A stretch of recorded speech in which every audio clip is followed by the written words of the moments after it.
அமைச்சர் ஆதவர்ஜுனா அண்ணன் கொளத்தூரா?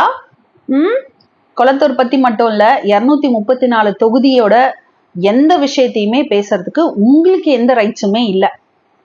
நாங்க கேள்வி கேட்கறது சிஎம் கிட்ட. நீங்க சிஎம்மா இல்ல சிஎம்க்கு பாயா? நீங்க எதுக்கு பதில் சொல்றீங்க? சரி, கொளத்தூர்ல உங்க தலைவர் 5 நிமிஷம் பேசினதுக்கே கொளத்தூர் உங்க கைக்கு வந்துருச்சு. ஆனவும் அப்படி என்ன 5 நிமிஷத்துல அவர் பேசிட்டாரு? மக்களுக்காக நான் இந்த போராட்டம் எல்லாம் பண்ணியிருக்கேன், மக்களுக்காக நான் இந்த விஷயங்கள்லாம் பண்ணியிருக்கேன், இவ்வளவு தியாகங்கள் பண்ணியிருக்கேன்னு அந்த 5 நிமிஷத்துல பேசினாரா? இல்ல நான் வந்துட்டேன்னா மக்களுக்காக இதெல்லாம் செய்வேன், கொளத்தூர்ல இதெல்லாம் இல்லாம இருக்கு, இல்ல இந்த விஷயங்கள்லாம் லேகிங்கா இருக்கு, எல்லாத்தையும் நான் சரி பண்ணிடுவேன் அப்படின்னு பேசினாரா?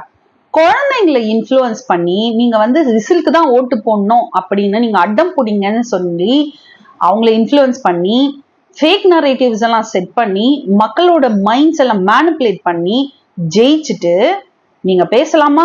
அந்த வெற்றியை பத்தி நீங்க பேசலாமா? குறுக்கு வழியில ஜெயிச்சதெல்லாம் எப்படின்னு வெற்றி ஆகும்? அது சரி, உங்ககிட்ட அதை எதிர்பார்க்க முடியுமா?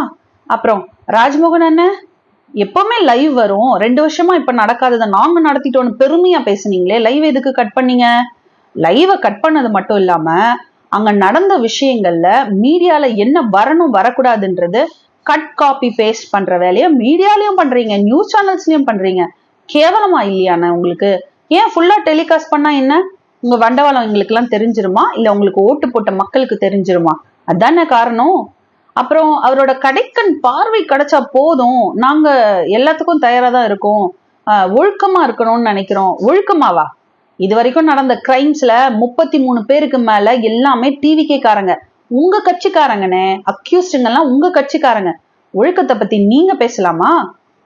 சரி, உங்க தலைவரோட கடைக்கண் பார்வை கிடைச்சிட்டா என்னென்ன பண்ணுவீங்க? என்ன பேசிடுவீங்க? என்ன பண்ணிடுவீங்க? பண்ணுங்களேன். உங்க virtual warriors, abusive warriors social மீடியால பண்றாங்கல்ல, உங்க தலைவர் கூட இப்ப திருச்சி நன்றி தெரிவிப்பு கூட்டத்துல சொன்னாரு, அப்புறம் எனக்கு நல்லா வாயில வரும்னு. அதானே, அதை தானே பண்ண போறீங்க. உங்களுக்கு அவ்வளவுதானே தெரியும். உங்களுக்கு மக்களோட நலன் சார்ந்த விஷயங்களை ஃபோக்கஸ் பண்ணவோ, நல்ல விஷயங்கள் பண்ணவோ, நல்ல கவர்மெண்டா ரன் பண்ணவோ உங்களுக்கு தெரியாது, வராது. தெரிஞ்சாதானே வரும். உங்களுக்கு எல்லாம் தெரிஞ்சது அபியூசிவ் பாலிடிக்ஸ், மேனிபுலேட்டிவ் பாலிடிக்ஸ் தான். அதை தானே சொல்ல வரீங்க. அதான் மணிக்கணக்கா உங்களோட விர்ச்சுவல் வாரியர்ஸ் பண்ணிட்டு இருக்காங்களே. ஓ, அப்ப நீங்களும் இனிமே சட்டசபையில பண்ண போறீங்க. சரி, அதை பார்க்க நாங்க ஆர்வமா இருக்கோம். லைவ் கட் பண்ணாம இனிமேல் லைவா டெலிகாஸ்ட் பண்ணுங்க, சரியா? திமுகவுக்கும் எனக்கு நடுவுல யாரு வந்தாலும் நிர்வாகம் பொறுப்பல்ல. இது கிட்டத்தட்ட ஒரு 3rd கிரேட் ரவுடி பேசுற வார்த்தை. அப்போ இவங்களுக்கும் திமுகவுக்கும் நடுவுல வந்தது யாருன்னா கூட்டணிகள் தான் இருந்தாங்க. நாங்க வெளியே இருந்து ஆதரவு தெரிவிக்கிறோம். நேத்திக்கு அவர் அவமானப்படுத்தினது கூட்டணி கட்சி தான் அவமானப்படுத்திருக்காரு.